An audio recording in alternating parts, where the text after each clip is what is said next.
बिस्मिल्लाहिर्रहमानिर्रहीम। अस्सलामु अलैकुम वरहमतुल्लाहि वबरकातुहू। हकीम हाफ़िज़ ज़ुल्फ़कार अहमद चौहान आपसे मुखातिब है। इरशाद बारी ताला है, कुलू वशरबू वला तुसरिफ़ू, खाओ पियो मगर इसराफ़ ना करो।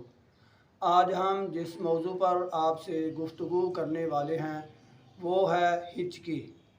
हिचकी मैदा का एक ऐसा मसला है कि बहुत ज़्यादा खुश्की की वजह से मैदा जो है वो अपनी इस तरह की हरकत करता है कि आप महसूस करते हैं कि हमें हिचकी आ रही है। और इसकी ज़्यादातर वजूहात में खुश्की के अलावा चटपटी चीज़ें खाना, ठंडे मशरूबात इस्तेमाल करना और बग़ैर भूख के खाना खाते रहना, ये ऐसी अलामात हैं कि जिनकी वजह से मैदे में बहुत ज़्यादा खुश्की तज़ाबियत बढ़ जाती है, जिसकी वजह से ये मसला दरपेश होता है। तो हिचकी के इलाज के बारे में आज हम आपसे गुफ्तगू करेंगे।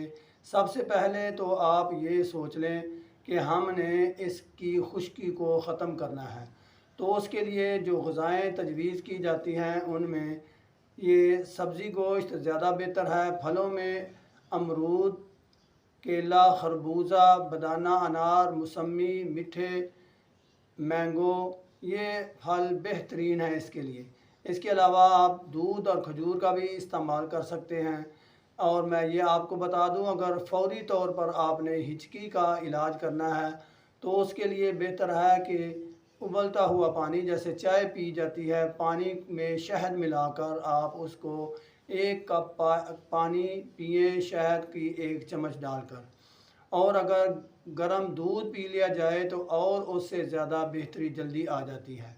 दूसरा, अगर हम इसकी दवाई का ज़िक्र करें तो दवाई के तौर पर आप ये चीज़ें नोट कर लें: सूंड, सौंफ, मुलट्ठी, ये तीनों चीज़ें आप इनका पाउडर बना लें और बराबर वज़न में ले लें।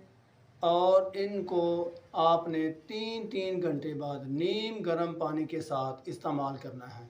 यानी हर 3 घंटे बाद नीम गर्म पानी के साथ ये एक दिन में तकरीबन 5 खुराकें बन जाती हैं। तो ये नीम गर्म पानी से जब इस्तेमाल की जाएंगी तो इंशाल्लाह मेरे अल्लाह के फ़ज़ल से जितनी भी पुरानी ये हिचकी होगी वो ठीक हो जाएगी, दुरुस्त हो जाएगी।